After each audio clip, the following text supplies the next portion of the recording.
5 bells. Stand by all stations. Attention, all districts.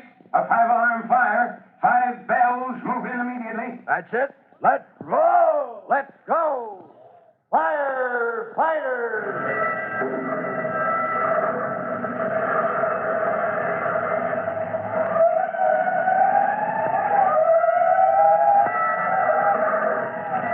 Presenting Firefighters, the true to life story of our unsung heroes who stand ready to ride by day or night against our most murderous enemy, the demon of fire.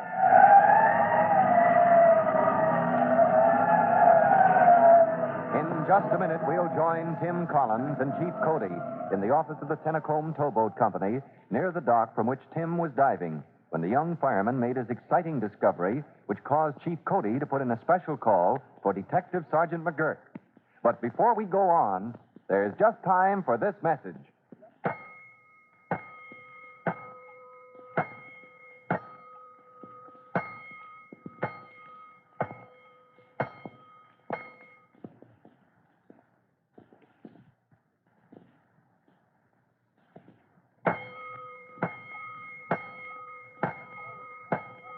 Let's go, firefighters.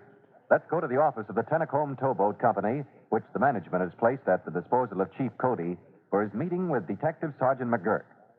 On the floor of the office lies a soggy, mud-soaked bundle of cloth. And as Chief Cody points to it, he says, Well, there's your evidence, Mac. That's the stuff we found in the river. In 15 feet of water? Yep. How did you happen to run across it, Chief? Diving practice. A couple of my boys from the rescue company were working out with a diving tackle. And Collins, that's the fellow we were teaching to dive, well, he stumbled across this bundle. Does it strike you it's odd he knew right where to pick it up? Well, how do you mean? The whole bottom of the river to prowl around on and all kinds of junk lying around in the mud. The one thing he picks up and brings ashore is this? Wow, great blistering blazes, Mac. You're not trying to Just insinuate. thinking out loud, Chief. Well, if you think my boy Collins had any idea this stuff was lying there underwater... I don't think anything yet, Chief. Right now, my job is to get the facts. When I get all the facts, they'll line themselves up fast enough. Well, if they line up so that they seem to point toward Collins or anyone else who was down on that dock today... All right, Chief, all right. Let's start over. Let's take a look at this bundle. All right. You see what it is, don't you? The jacket. Mm-hmm. Rolled up into a bundle with the sleeves tied to hold it secure. And inside... Don't rush me, Chief. We're still examining the outside. Well, what do you see besides mud from the river bottom? I'll see more when we've had this jacket cleaned and the particles we clean out of it sorted to separate the mud from other dust and stuff that might have been ground into the fabric. Dust and stuff? Particles that may tell us where this jacket has been, like a schoolroom picking up chalk dust or a coal yard picking up coal dust and so on. Oh, yeah, I see. And if you can get a line on the jacket's back history... Maybe we get a line on its owner. Something I can tell you right now. Huh? That's a nice piece of cloth, Chief Cody. A fine tweed, fairly new. Not the kind of jacket you'd throw in the river if you had a choice. Then whoever tossed it overboard was in a tight spot? Didn't have time to make a choice? That could be, Chief Cody. That well could be. Matter of fact... Yeah? Matter of fact, we may not have too much trouble tracing the owner of this jacket. You know already who it was? Not for sure. But a while back, we had a line on a fellow. A counterfeiter? Maybe. All we know is he was around when some queer money was passed. Oh, about a month ago, yes. I heard something about that. That's the case. I never heard how it turned out, Mac. It hasn't turned out. Not yet. What happened? Well, this fellow we mentioned, we had a tail on him. From information received, we knew he was a runner. You know, a messenger. For the gang? For the gang. Mm-hmm. And we counted on having him lead us to the printing plant where these fellows were turning out their phony bills. Matter of fact, we knew he was carrying a new set of plates to the plant one night. And you tailed him? Until he shook us off. He lost you, or you lost him for good? Or bad. Half an hour later, we picked him up and shook him down. No plates. Nothing to hold him on. Maybe he delivered those plates, Mac. We know he didn't. How do you know? From information received. Now, that's police business, Chief. No, he didn't deliver the plates to the printing plant. He stashed them somewhere. Then this find we made today. You haven't looked at the plates yet, Mac. They're still in this bundle. I put them back as soon as I saw what they were. You know, maybe... Maybe. Let's look. All right. Here. They'll slide out if you shake the coat. Now, don't get that mud... Yeah. There they are. Plates for printing phony money. How about it, Mac? Well. Hello, Stanislaus. These are the plates, all right, Chief. Sure as a fingerprint, you can tell what plate a piece of counterfeit money was printed from. And these are the ones that disappeared that night. Yeah, but now that you have them, how can they help your case? Well, finding them in this street coat helps us, Chief, because Stanislaus can't laugh off the fact that his coat and these plates were found in one and the same bundle. Oh, you'll be able to prove ownership of the coat? Never fear, we'll prove it all right. And, Chief, Yeah? on this deal, the police department owes the fire department a citation. You've cracked this case for us. Now, you can pass the credit along to the rescue company, McGirt. Sure. Though for a minute there, I thought you were going to try to accuse one of my boys of being involved in this. Well, just thinking out loud, Chief, that's all.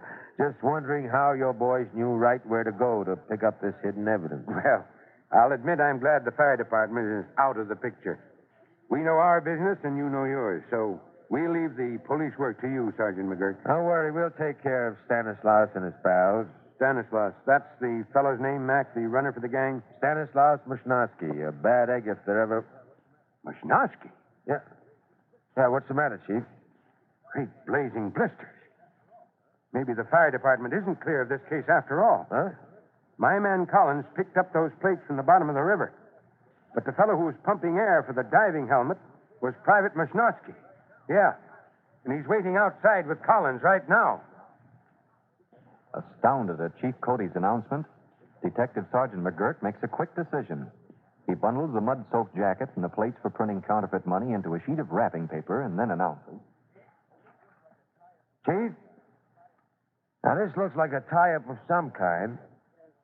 I want to see those men of yours at police headquarters. Yes, but Mac, I know Mushnosky. He's been in the department for years with never a black mark. Besides, come to think of it, Huh? his name is Gabriel. That's why he never uses it. They call him Mush. Mush, huh? Well, yeah, but it's Gabriel Mushnosky. So there's no chance. Oh, I know your man and Stanislaus aren't one and the same, Chief. But there's some connection. There must be. Brothers, cousins, maybe. Because you'll have to admit it. You know yourself, Mushnosky isn't a common name. No, of course it isn't. Well, I want those men at headquarters, Chief. Will you get them there? Well, all right, Mac. It's my duty, I guess. Thanks, Chief. I'll slip out the back way so I won't have to talk to them here. Maybe make them more watchful. Well, thanks for everything, Chief. Okay, Mac. Okay.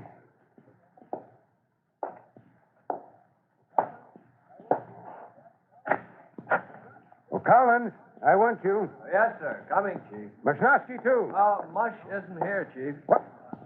You mean to say he left without letting me know? Well, Chief, he had to take the diving gear back to rescue company quarters. Oh, then he's coming back here? Well, not unless you send for him, Chief. You see, he didn't think you needed him. He said, Well, what did he say, Collins? well, after you left us on the dock, Chief, when you came ahead to bring those plates we found into the office here and phone the police. Yes. I know what I did, Collins. I asked you, what did Mushnosky do or say?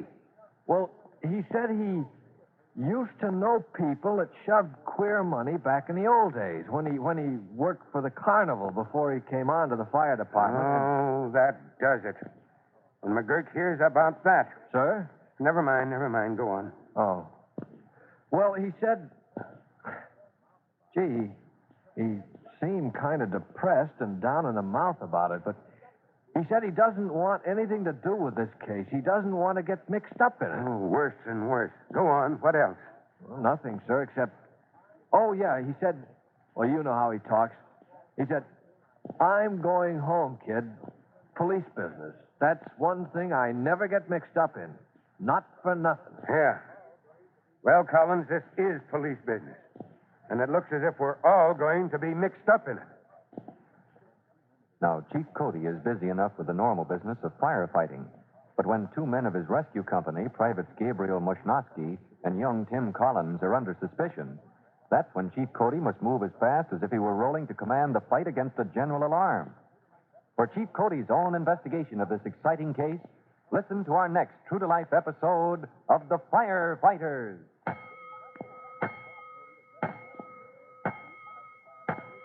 In just a moment, Chief Bob Cody will tell you, boys and girls, how you can help the firefighters in your own town. But first, here's a message you ought to hear.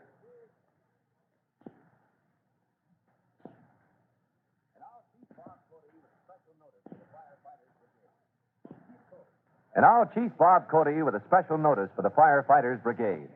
Chief Cody. Hello, boys and girls. This is Chief Cody. And here's a suggestion about how you can inspect your own homes for danger spots. The 4 places in the average house where fire is most apt to break out. First, look at the joints and walls around the furnace or other main heating unit. Now see if they are far enough away or well enough insulated so that these joints and walls around the heating unit do not offer a chance for fire to start. Well, that's all for now, but I'll tell you 3 other danger spots soon. Fire Chief Cody and the young rookie fireman Tim Collins will be back on the same station the next time you hear... That's it. Let's go!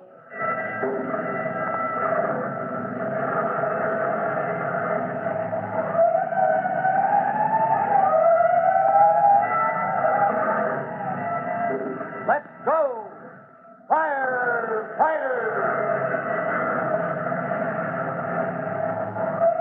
Firefighters is a copyrighted feature of William F. Holland Productions.